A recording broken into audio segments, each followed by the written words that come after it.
আমি আর সোনামা আজকে বেরিয়ে পড়েছি। কোথায় যাচ্ছি তোমাদেরকে জায়গাটায় গিয়ে বলবো। তো অনেক দিন ধরেই সোনামা বলছিল, তো সময় পাচ্ছিলাম না। তো আজকে একটু সময় বার করে বললাম যাই, কারণ হচ্ছে অনেক দিন ধরেই বলেছিল কিছুদিন পর ওর জন্মদিন আছে। তো ভাবলাম আজকেই বেরিয়ে যাই, একটু সময় হয়েছে। তো চলো টাটা, জায়গায় গিয়ে তোমাদেরকে দেখাচ্ছি। তো আমরা চলে এসেছি, দেখো, রাজলক্ষ্মী জুয়েলার্সে। মানু তো ভীষণ খুশি যে আজকে অনেক দিনের ইচ্ছা পূরণ হবে। তো আমরা কি কারণে এসেছি এখানেতে, ভেতরে চলো যাই আর তোমাদেরকে দেখাবো যে আমরা কিসের জন্য এখানে এসেছি আর মানু কেন এত খুশি। তো পুরো ভিডিওটা দেখার জন্য পাশে থাকো, অবশ্যই জানতে পারবে যে কিসের জন্য আমরা এখানে এসেছি। তো দেখো, এখানেতে আমরা এসেছি মানুকে কান বেঁধানোর জন্য।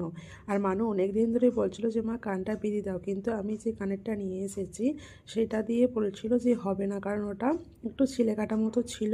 তাই আমরা দেখছি যে অন্য কই কানের দিয়ে কান বেঁধানো যায়। তো ওখানে দোকানদার একটা কানের দিয়েছে, সেই কানেরটা দিয়ে মানুর কানটা বেঁধানো হবে। তো অনেকক্ষণ ধরেই ভাবছিলাম যে কী করব, কারণ ওটা ওই কানেরটা ওর বড় মাসি ওকে গিফট করেছিল জন্মদিনে।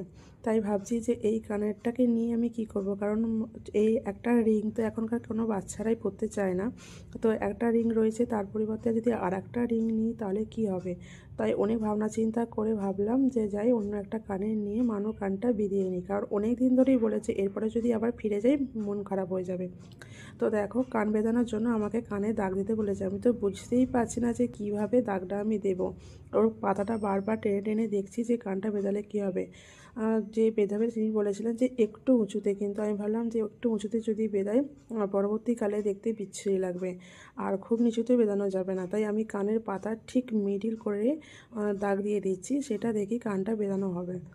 তো আমি বুঝতেই পারছিলাম না, তাই মাকে ফোন করলাম, মাকে জিজ্ঞাসা করলাম, কারণ মায়েরা আগে কানের বেঁধাতো। কান আমার মাই বিধিয়ে দিয়েছিল। তাই মাকে ফোন করলাম, মা বললো ঠিক মিডিল করে দাগ দিয়ে দে। তো তার জন্য আমি দাগ দিয়ে দিচ্ছি।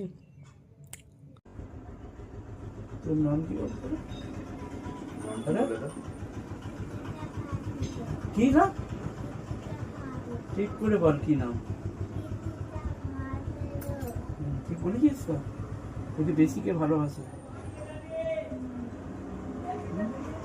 বলতে বলবেই না। বল, কে বেশি ভালোবাসে? হ্যাঁ, তোমার দিকে তাকাচ্ছে না বাবা। ও বেশি বাবাকেই ভালোবাসে, কিন্তু ও বলতে পারবে না, আমার দিকে বাবাকে তাকাচ্ছে। ভালোবাসে না, তোকে কে বেশি ভালোবাসে? হুম, মানুকে বলবি বেশি তো? কে ভালোবাসে?